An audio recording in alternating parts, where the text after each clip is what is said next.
must ask you, this might be too personal, but 8 inches. From transforming into... What if I told you the funniest man who ever lived could make an audience member laugh so hard they had to be physically removed from the room?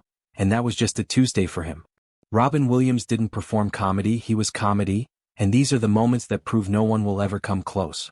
He could own a stadium of 50,000 strangers, but stick him one-on-one with a stranger's camera and somehow it got even wilder. Watch what happened when he snatched a camera straight out of an audience member's hands and turned the whole thing into a masterpiece nobody saw coming. Sentence. I'm going to do another speech, but first I'm going to tear through a wall and flex my nipples. To making an audible. Baby Jesus loves you. I'm gonna lay my hands on you, but first I'm gonna do this. Robin Williams. But here's the part people always miss. It wasn't the big stages that revealed his genius. It was the moments he wasn't supposed to be funny at all, and that's where it gets truly messy. Martha Stewart thought she was running that kitchen. She was not running that kitchen. Give you a very special picture. There you go. Yes, I'm glad you had the old wide-angle lens on there. I can't wait till you take that to Photomat. My God, what is that, an anaconda pressed up against a plate glass window? What is that? Maybe you could send it to the National Geographic going, it's the Loch Ness Monster. And some scientist going, my God, I didn't know it had only one eye. Robin could own a stadium, but one-on-one, he was just as electric. Martha Stewart tried to teach him a taco recipe, and within seconds, she realized she wasn't running the show anymore. We are going to mix up the rub, and you're going to rub it into the meat. Luckily that I had that experience from the ages 12 to 22. I'll be rubbing the meat, as we say, for the little children look away from them. Without missing a beat, he invented a character for each new ingredient. 2 tablespoons of chili powder. Don't breathe it too much. No, Wow. That is a very deep chili. Very powerful chili that will make the whole body react and all the chakras be very powerful. 2 tablespoons light brown sugar. 2 tablespoons light brown sugar. Yeah, Go, girl. 1 teaspoon cumin. 1 cumin. Knock, knock, cumin. A very old Indian joke. Knock, knock, cumin. Yeah, There I am. right. If you ever want to be in an Indian video, try this. You have to just simply do this. Change the light bulb, change. And that wasn't even a performance. That was just Robin being Robin. But staying on any single topic was never really an option. And nowhere was that more obvious than on the Parkinson Show, where he showed up to promote Happy Feet and somehow ended up talking about gay penguins before anyone could stop him. Every interviewer who ever sat across from Robin thought they were in control. Every single one of them was wrong. Better today. I am happy to be here with the man they raised so much money for. It's great to see you wear a tie that could have been a couch. Thank you. Thank you very much. James Bond question, first of all. Yes, I grew up watching Sean Connery basically do everything, and as a friend said, a prick on legs. Basically, what is this, Moneypenny? Look what I made for you, James. It's a cruise missile and a vibrator. Small, inserted. Look where it goes. Good luck.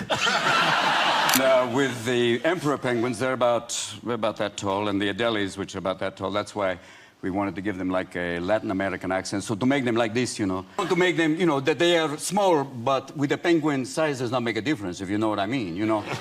It's how you work the beak, you know. And I found out today from the Norwegians that 1 in every 10 penguins is gay. I don't know how they did that. Did they play some Peter Allen, and if the bird went... You're worried about gay penguins now. Oh, no. What are they doing decorating? Now here's something nobody talks about. The man who could dominate any stage on Earth, the same man who voiced a shape-shifting genie and made Shakespearean impressions feel illegal, got absolutely owned by a 10-year-old on Call of Duty. And he admitted it with zero shame. Behind all the chaos, though, there was always a reason. And on Ellen, Robin got surprisingly personal about where it all came from. One person. One woman. And when you actually see them together in this rare clip, it all makes complete sense. Fractions before she could blink. Susan! Oh, it's the NSYNC girls. I told them not to follow me here. They just love you. What does this feel like? They think I'm Bono.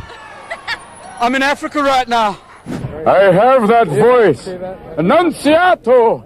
Mandalaro Galagisto. No, don't. Arriva furra, la gista, è vero. Questa. I'm out of order. You're out of order. You're a big video gamer. Oh, I always play like Call of Duty. Oh. Yeah. It's always weird too when you play online and you get owned by a 10-year-old. You're like, you're my bitch. Everyone Everybody wonders where you get your sense of humor when you're a comedian. People say, what happened when you were funny as a kid? And you get it from your mom, is that what you said? Yeah, very much so. She was really funny. She used to smoke cheroots, which are like big cigars. I mean, not big cigars, they're like slightly feminine cigars, but smaller ones. My father would be going, what are you, Auntie Mame? Come on. Yeah. Come on, kids. We're going to school now. Get in the car. Mom loves you. when you actually But then the impressions, and this is where the story gets almost unbelievable. The Aladdin producers didn't just cast Robin Williams as the genie. According to reports, they literally designed the character around him, and he reportedly gave them 30 hours of pure improvised material to work with. 30 hours. And his co-stars reportedly couldn't hold it together in the recording booth. Most performers spend years finding one voice, one character, one lane. Robin went from voicing a shape-shifting genie to disappearing completely inside a 60-year-old Scottish nanny, and somehow made both feel like roles he was born to play. But it wasn't very funny. But not very funny, very serious. Mother was funny then. She also had a wonderful sight gag we can't do here where she cuts a rubber band in half and goes, that was... Yeah, that's delightful. Yeah, that... Oh, Mom, you're going to do this. Oh, no. Did you ever do any Shakespeare? It's exciting to wear tights and have people go, I can't see anything. He's no Nureyev. Someone give him a dagger. Thank you. Oh, what a Rogan peasant slave. Nothing. That's just the window about discontent. Aye, let it breathe. You ever picture different people playing Hamlet, say to be or not to be, like Stallone? Couldn't see. Stallone, you could feel like to be or what, you know. Schwarzenegger walks into the room. I'm back. Watch out, Denmark. Mother, come here. I love you. Big kiss for you. Sorry, you're dead. Look over here. I'm going to do another speech, but first, I'm going to tear through a wall and flex my nipples. Part of animation is voices. This year, Marty Scorsese plays a blowfish. It's really good. It's a good blowfish. You know, it's a great blowfish. Bob De Niro was a shark. Not a big stretch. I was good. I'm good. Brando could have been Elmer Fudd. He would have been amazing. Be very, very quiet. I'm hunting rabbits. But the guy who I want to see do a voice, I want to see Jack Nicholson as Bugs Bunny going, hello, doctor. What's up? Nice piece of tail, Trixie. Robin's impressions were pure improvised chaos to work with. I promoted the fight. I'm hoping it's going to be as best as can because the snake man is not favored over 9 to 1 odds. The horror. Look at those fangs. I could have been a contender. Don't be afraid. You'll be smooth, cool, confident. All right, how will like a vampire on a day pass. The males, because I used to be one. No, I'm feeling fabulous because I met this beautiful human. Every night. And it didn't stop when the camera stopped rolling either. According to Robin himself, he reportedly walked into an adult store in San Francisco in full Mrs. Doubtfire makeup, mid-production, and asked the clerk for something bigger. That's not a bit. That was his actual Tuesday. Award shows are known for being stiff, rehearsed, painfully safe. And then Robin Williams walked in to honor Al Pacino, and the room stopped being any of those things.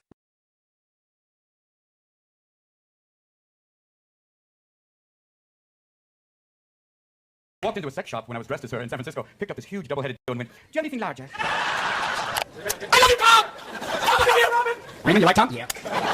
Friend, yeah. Tom Cruise, yeah. A lot of awards, yeah. 300 for votes, yeah.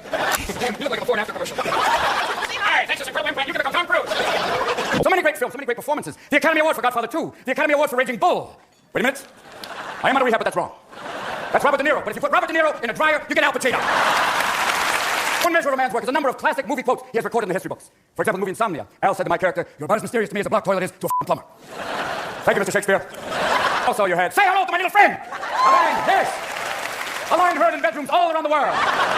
Sad but true. A lot of people think Scarface was a little over the top, but anybody who's ever done A Pound of Peruvian Blow knows that is a documentary. This wasn't the first. The level of craft it took to roast a legend in front of a room full of legends, and make every single one of them lose it, that is not a skill you can teach. But the Oscars? That was a whole different animal. And here's where it gets even more layered. When Jack Nicholson, reportedly too baked to give his own Critics' Choice acceptance speech, pulled Robin on stage to do it for him, Robin didn't just wing it. He turned it into a live roast of Jack's most headline-making scandal, right there in front of the cameras mid-ceremony. Zero hesitation. Nice going. Don't put on the glasses. Now let's see the caterpillars. Bring them out. Don't they look like two caterpillars trying to mate? Like, come on, we can do this. Come on, do this. Don't be afraid. Move on. Many people don't know it, but one of Marty's eyebrows were used to make the mohawk. Look at his eyebrow and tell me that's not that same mohawk. And Jodie Foster, thank you for wearing those 2 napkins. They're beautiful. Well, I don't usually get this bait when it's on television. Robin, would you come up and give... Would you give the funniest second speech I ever... What Jack is trying to say here is he's so happy to be here he could drop a log, really. Most people tiptoe. Okay. It's all right. Maybe Jesus loves you. Maybe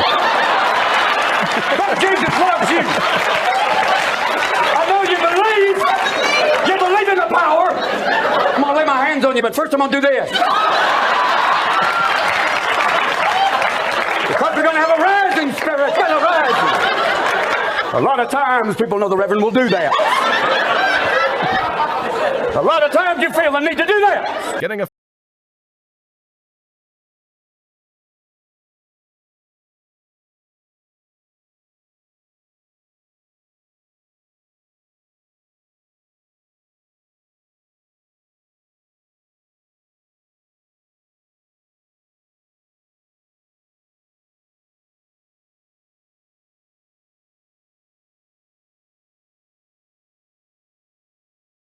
funny on the set. I mean, he likes to concentrate too. He's very serious about what he does. But at the same time, you know, he'll joke around between takes.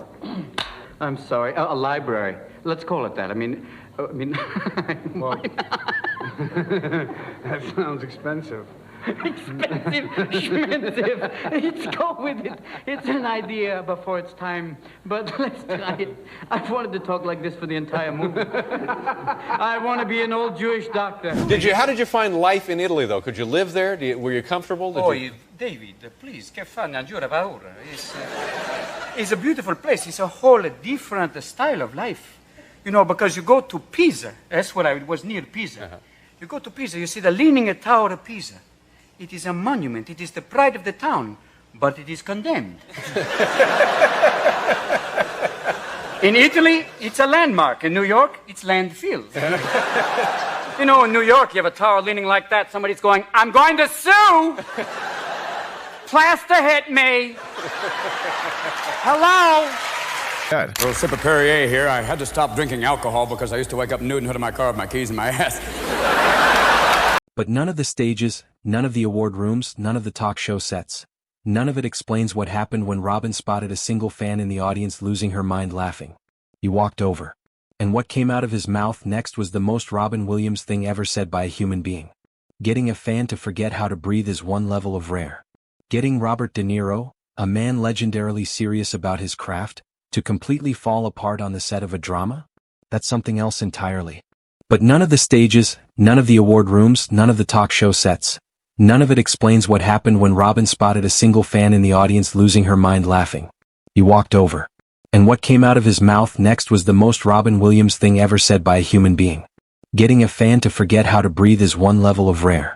Getting Robert De Niro, a man legendarily serious about his craft, to completely fall apart on the set of a drama? That's something else entirely. Alive. 18 years ago, they greet him in small towns by tying a yellow ribbon around the old oak tree. Then they try and hang him with it. All I can say, though, is this man's a genius. Now, who else can take all the forms of comedy, slapstick, satire, mime, and stand-up, and turn it into something that'll offend everyone? No. But this man doesn't want any frills on his show. All he wants is a loose director, a tight script, and a warm place to rehearse. This is the hairiest man I've ever seen in my life. It is frightening. It is an amazing thing. I've actually been at the zoo and had monkeys go, what are you doing outside? Occasionally I've had to do a thing with it, you know, for certain movies I've had to wax, and I had a lady You've done that, actually? Once, and it was like this woman halfway through said, do you mind if I take a break? You feel like you should have like people on your back going, nobody knows the trouble I see, taking the hair of rubbish. Behind all the chaos, behind the genius, there was a spirit that was impossibly genuine. When James Lipton asked Robin what he'd want to hear God say at the pearly gates, his answer told you everything you needed to know about who he really was.